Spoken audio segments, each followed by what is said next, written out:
Hey, welcome to the Easy Does It podcast. I'm your host, Lise Cartwright, and I'm excited to chat to you today about why your best sales tool isn't a reel.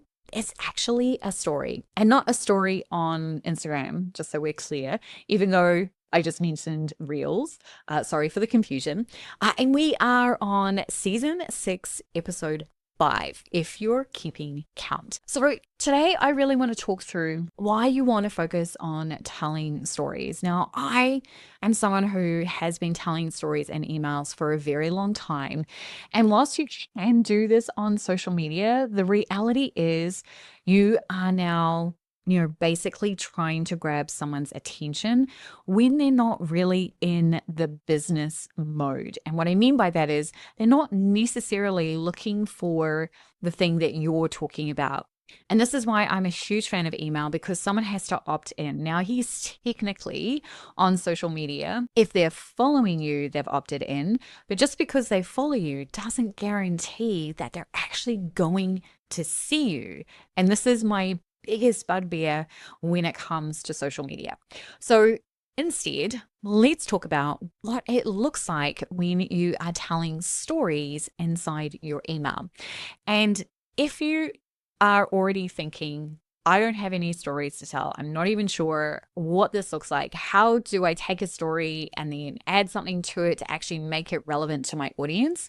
I have the answer for you, my friend. There is this amazing tool that I have created called the StoryBank Wizard, which is going to take you through an 11-step process to help you capture some initial stories and then give you some recommendations on where you can use that and how you can add that as a lesson into your emails or wherever it is that you choose to use it, because it doesn't just have to be email. That just happens to be what we're talking about here. So you will find the link for that below in the show notes, but the StoryBank Wizard is going to be your best starting point when it comes to figuring out the story component. But here's why we want to think about adding in stories, especially in this moment of time. As I'm recording this episode, we are in February 2026, and AI is heavily being rolled out inside Gmail right now.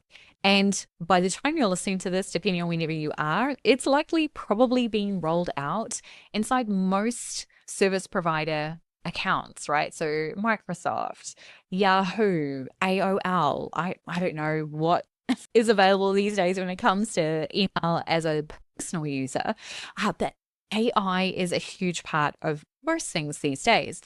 So why would storytelling be something that would be helpful? Well, one of the biggest indicators, I think that's the word that I'm looking for here, that AI in your inbox is looking for is how often you as the user are engaging with someone's emails, right? So that's kind of the starting base.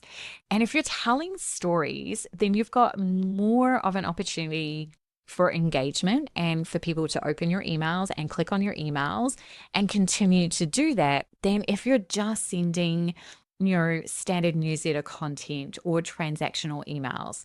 So this is why in this moment in time, it's really important to really start being ahead of the curve and including elements in your emails that genuinely connect with your audience, but also encourage them to continue to open your emails.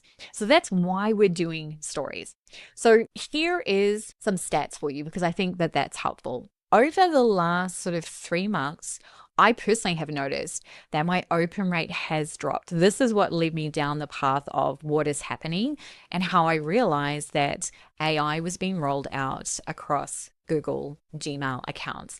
Now, it hasn't been fully fleshed out yet. They have said at the moment it's only being rolled out to select users in the US, but it is going to follow suit fairly soon that worldwide that will be the case. But basically what this AI inbox is going to do is it's going to look at all of your emails and it's going to create 2 lists. One that says suggested to-dos, right? So based on all of the emails that have come in, it's going to give you this list of here's some things that you need to take action on.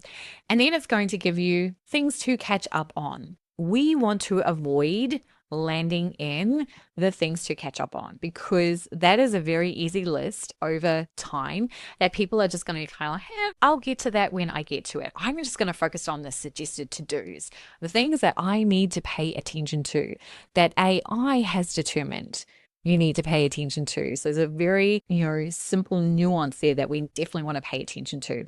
So you can help your users now by including stories and giving someone a reason to open your email in the first place. So don't create random subject lines. Make it really obvious and get to the point in your email. You can do that with a story, but you want to include some kind of summary at the top of your email that just gives them like the TLDR or the high level. This is what this email is about. And then they can decide. But what happens with that is that also tells the AI exactly what your email is about, so that it doesn't just go and randomly classify you as a catch up later, right? We don't want to land in that area of the AI inbox. So that is why stories are so important, but not just a story. There has to be relevance to your audience. And we do that by adding in a lesson. Now, again, the StoryBank Wizard is going to help you figure out those components, going to help you with the story. So you're going to be prompted to create the story. And then it's going to give you some recommendations on where you can use it. And every single story that you create can absolutely be used in an email. And then it's going to give you a little bit of a blurb or the lesson based on your specific target audience. So it's a very powerful tool. It's going to do a little bit of heavy lifting. However, you're going to need to tell it the stories, and it will be very easy. Don't worry, because it's designed with the prompts to help you pull the stories out of yourself.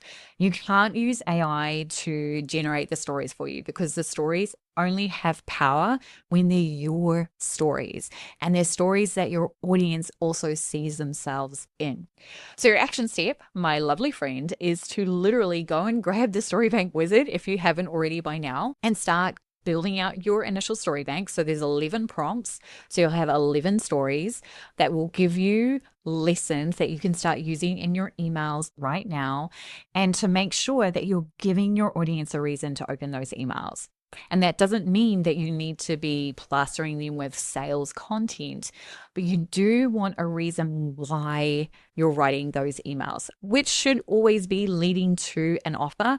You can in the key is, right? It doesn't have to be the main piece of your emails, although it could be, right? Absolutely could be.